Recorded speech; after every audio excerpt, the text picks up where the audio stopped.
Si Dr. John De Leon, ang Executive Director ng Philippine Rice Research Institute o PhilRice ay nasa linya po natin. Dr. John, magandang morning. Si Katunying po ito. Kumusta po? Sir Anthony, good morning po. Mabuti po. Kayo po sana ay okay na okay din. Pinapanood ko kayo ngayon. Ay, maraming salamat po. Okay naman po at sa sobrang hilig sa kanin ay tumaas ang sugar at nagka-diabetes. Ayun. Hindi ba? Unang-una po, kahapon po kasi binabasa ko yung balita na ang laki pala ng nasasayang sa atin sa kanin, ano? Yung mga taong hindi inuubos yung kanin, kapag umu-order ng kanin, tapos ay napapanisan at kung ano-ano pang mga factors.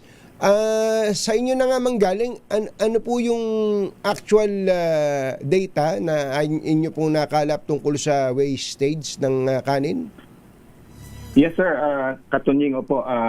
Ito pong original na source ng data galing po yan sa FNRI, yung Food and Nutrition Research Institute ng DOST. Ito po ay pag-aaral na ginawa nila noong pang 2023 pero recent lang na naging well-publicized. Okay. Sabi po nila doon sa kanilang pag-aaral, yung mean 1 day per capita wastage, pagdating po sa kanin, umaabot po ng 26.54 grams per day. Pagka po titingnan natin, 26.54 grams per day, parang maliit. Parang maliit. Pero yan po ay per capita.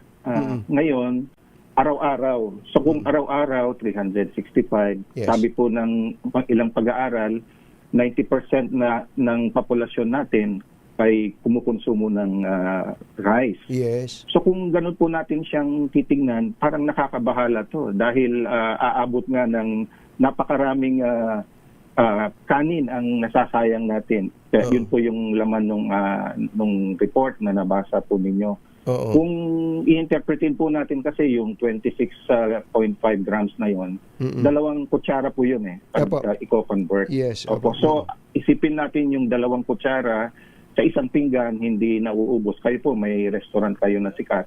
Baka gusto nyo ding i-observe yun, no? Kung ganun din ang data. Totoo po. Ngayon po, ang mahalaga po dito, i-relate ko na din, nag-issue po ang ating mahal na Secretary Kiko Laurel po ng bagong memo sa lahat ng DA offices na pagtulungan na i-campaign ulit. Hindi na lang po ito every November, kundi parang every day na ipaalala sa lahat, yun pong pagiging Be Responsible. So yung campaign namin, yung Be Responsible every day na ang isinasaalang-alang po noon o hinihikayat ng lahat na huwag tayong magsayang ng kanin at bigas, among other things po. Opo. Ito, yung report pala na to ay 24.4 billion pesos na halaga ng kanin. Malaki-laking pera to. 24.4 billion pesos na halaga ng kanin ang nasasayang taon-taon. Malamang kung 2023 yung study na to ng FNRI, de 3 years ago na yun. Hindi ako magtataka kung mas madami pa ngayon yan. Okay, ano po yung nakita ninyo? I'm sure bagamat FNRI po yung gumawa ng study, kayo po sa PhilRice, ano po yung nakita nyong mga factors? Ba't po nasasayang yung kanin? Yung may mga Pilipino kasi na talagang mo-order ng madami tapos hindi nauubos. Pero ano pa? Ano ba yung mga nakita nyong salik o dahilan? Maganda po yung tanong na yan. Although ang campaign po ng DA ngayon, ng PhilRice, kasama po yung opisina ni Yusek Chris Morales, yung National Rice Program natin, yung hikayatin po ang lahat na yung parang magkaroon tayo ng longer term na behavioral change na parang nakagawian kasi pag may natirang kanin. Siguro sir, naabutan din ninyo yung panahon na wala talagang pinapatira yung mga magulang natin na kahit isang butil ng kanin. Masisiyang kayo sa amin sa bahay namin, sa household po namin, doon sa Nueva Ecija, kung ano yung kinuha mo, ubusin mo. Kapag hanggang ngayon po 'yun, hanggang ngayon ipinamulat sa amin ng mga magulang namin. Hanggang ngayon, kaya nga siguro ako pagka nagkamali ako ng dampot ng kanin, wala na. Ubusin ko na yun. Hanggang ngayon, pinatutupad ko po sa may batas militar po ako. Ay, opo.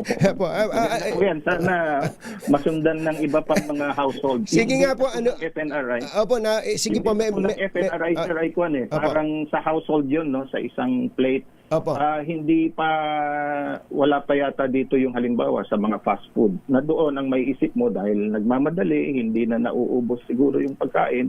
Siguro sa mga mas recent na households, baka ganun din, nagmamadali, hindi maubos. O yun nga po yung parang behavior na hindi na masyadong pinapansin kung may natira dahil siguro dahil meron namang alagang hayop na kakain. Pero iba po yun ibang usapin yun Ang ano natin dito, yung para sa tao na nasasayang pa, nandun na nga Tapos pagka tayo ay umaangkat, marami din tayong napupuna sa pamahalaan. Pero kung sana tayong lahat ay nagtutulong-tulong na tinitingnan din natin na wag masayang. Kaya nga po sabi ng aming mahal na sekretary, kung ang bawat isa sa atin ay halimbawa may kainan, kukunin mo lang yung kaya mong ubusin. Malaking benepisyo po yun para sa bansa, hindi lang po doon sa tao. Ganun po. Sa household, medyo, ayun, pwede tayong magtulong-tulungan dun sa labas, sa restaurant, sa limbawa, sa karinderya, ano ba? Eto, may nag-message sa atin Maganda to sabi ni Danilo Rigos, dapat ilagay sa mga restaurant, be responsible, please. Parang, mailagay nga yan. Ako nga, ilagay ko nga yan sa restaurant namin. Pwede pala yan.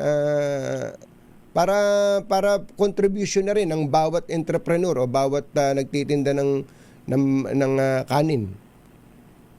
Yes, sir. Opo, malaking tulong po yun. In fact po, kung naalala ninyo, itong Be Responsible campaign ng PhilRice, nag-umpisa pa po tayo dyan, 2013 pa. At ang ginagawa nating sustain na campaign, hinihikayat din natin yung mga ating mga munisipyo, mga syudad, mga probinsya, kung pwedeng magpasa sila ng ordinansa na nirerekomenda sa mga kainan na kung pwede silang mag-serve nung kalahating tasa lang. Opo. Para ngayon, natutuwa po kaming sabihin na from that time until now, meron na pong 47 na mga ordinansa na nagawa. Dito po sa inyo, sa NCR, yung Quezon City po at saka yung Metro Manila, yung City of Manila. Meron na po silang ganyang ordinansa. Anong nakalagay sa ordinansa, Director? Yung pong pwedeng umorder. Pwedeng umorder ng half rice. Opo. Half price lang. Kasi yung iba dapat one cup, gano'n. Sasayangin lang nga po Yun po yung mga gano'n, malaking tulong po talaga yon. Plus yung sana mapanumbalik yung pangangaral lang ba kahit sa umpisa sa household na wag magsayang. Hindi lang yung kanin at bigas. Actually dun sa datos po ng FNRI, meron pa po silang ibang commodities na binabanggit na sa kanilang pag-aaral sa isang pinggan, pag natapos kumain, sinusuri nila ano ba yung natira, gaano karami. So hindi lang po rice yun. Opo, pati sa ulam, 'di ba? Ang dami nasasayang na ulam sa mga restaurant nga sa mga hotel, sa mga tama kayo hindi lang kanin, Director. Opo. Marami po.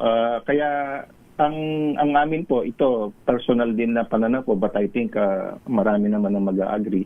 Yung pong katulad nito, yung pakikipagtulungan ng lahat, yung pong kasapatan ng pagkain, hindi lamang ng bigas o ng kanin para sa ating bayan. Hindi na lang po yan trabaho lang ng isang departamento o isang ahensya. May pakialam po tayong lahat yung food security na tinatawag o rice self-sufficiency. May pakialam po tayong lahat na yung tawag natin hindi lang whole of government, whole of nation. Whole of nation. Tulong-tulong. Opo. Director, Dr. Jan, yung mga ilang bagay na lang po, kumusta po ba ang consumption ng mga Pilipino per capita ng kanin? Nakikita niyo po ba, especially ngayon, nagiging health conscious ang mga Pilipino, dumadami ba ang kanin na kinukonsumo o kumukonti?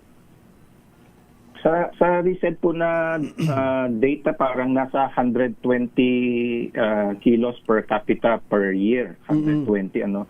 Pero masasabi po natin na I think mga before yung year 2000, mga ganon, ang consumption naman natin nasa 100 lang eh. Meron pa ngang panahon na less. Kaya po, ang sagot sa inyo parang tumataas. Pero kaya nga po kinakampanya din natin yung ang mahirap pa nito, tuwing merong magkakasakit, kasalanan madalas ng rice, no? Pero actually, I think naniniwala naman kayo, everything with moderation. Yes, totoo po. Ngayon, yung pong sa rice, na meron din tayong mga variety na healthier relative to Sige nga, normal sabihin nyo nga kung ano yung mga healthy na rice na yan. Meron po yung, for example, una, yun na lang kahit anong variety ng rice, kung brown rice siya, healthier yun. Okay. Meron pa yung mga pigmented, kasi may mga antioxidant yun, healthier. Pinopromote din po natin yan. And then, sa mga bagong variety, na parang pag ikukumpara mo, pareho lang silang maputi. Pero itong mga ito, mas mataas relatively yung, for example, iron content nila, zinc content. May iba pa, no? Plus yung bagong develop, ito po yung tinatawag na low glycemic index rice, na ito po yung parang yung pagpapataas niya ng level ng blood, no? Parang mas mabagal siya, mas mabagal kaysa yung sa normal rice na agad mag-shoot up yung blood glucose. Ito hindi po ganun siya. So may mga ganito na tayong variety na pinopromote din for healthier na mamamayan. Na mamamayan. Opo. Nako, sana nga po ay mas marami ang kumonsumo ng healthier. Pero yung presyo mas mahal di ba? Ito naman po ay mga yung mga pigmented, syempre special yon. Pero ito pong mga nabanggit kong iba, hopefully pag na-promote yan, katulad lang din ng mga yung normal rice na mas affordable din sa public, dahil nga ang interest natin ay i-consume nila na yung healthier. Of course, yung brown rice relatively may price presyo. din. Opo. Last question. Would you recommend na ipagbawal o i-regulate kung maaari yung mga only rice offering? Kung ganito po kasi yung tendency natin na nagsasayang lang, bakit hindi po, no? Mas magandang i-encourage natin na wag na sana yung ganun. Dahil nga may tendency pa tayo at patuloy nga, yun nga po yung programa natin ngayon sa buong BA na mag-iwas o umiwas sa pagsasayang ng kanin at bigas.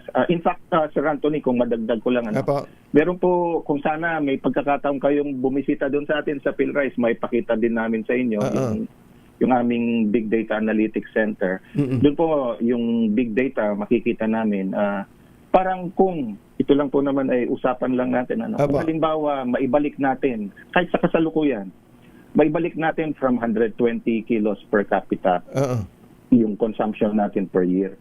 Kung hindi mamasamahin sana ng kababayan natin yung kanila pong main source ng calorie nila and malaking share ng kanilang food intake daily ay rice. Pero ito po ay base sa maraming panahon na data. Kung may bababa ulit natin, may babalik siya doon sa kumukonsumo lang ang bawat rice consuming Filipino ng 100 kilos per year. Kahit po ngayong nag-uusap tayo, hypothetically, pwedeng self-sufficient na tayo sa rice. Yun lang po yung gagawin. Kaya lang, siyempre, paano mo naman yun, kaya nga po, ang isa ding ginagawa natin sa PhilRice, bahagi tayo nung mga grupo na pinopromote din natin yung diversification. Kung halimbawa, imbes na puro rice, may iba kayong source na hindi rice ng inyong calorie. Maganda po yun. Magandang campaign yan, ha? Magandang campaign yan na para hindi na rin tayo mag-import ng bigas, magtulong-tulong tayo to reduce the consumption per capita ng bigas. So ang target natin is 100 kilos kung ganun lang per capita, per person, per year. Pwede po yun, theoretically mangyayari na self-sufficient. In fact, yung nakahuntaan ko na social scientist nung nandun kami sa Baguio, pinunta ko sa UP Baguio, binanggit ko po yan, sabi ko meron kaming ganung analysis, ma'am, ano kaya ang magandang kampanya na hindi naman magagalit ang public? Actually, sabi niya, sir, actually, kung halimbawa, umpisan mo, kumain ka ng hindi rice, kumain ka ng kamote, kumain ka mais, ng mais, etc. Mababawasan Totoo po. Nating lahat ito lang naman nung kayang i-consume. Baka Totoo. bago siya dumating dun sa kanin, hindi na niya magagalaw yung kanin. Sabi ko, oo nga, no, maganda yun. Maganda yun. Pero syempre, sir, kayo ay magaling siguro sa... Opo, pero maganda yan. Ilunsad na natin yan at for a healthier Filipino na rin. Maraming salamat po, Yes. Dr. John De Leon, Executive Director ng PhilRice. Mabuhay po kayo. Magandang umaga po. Katunying, maraming salamat po. Mabuhay din po kayo. Good morning. Good morning. Kasama ang 2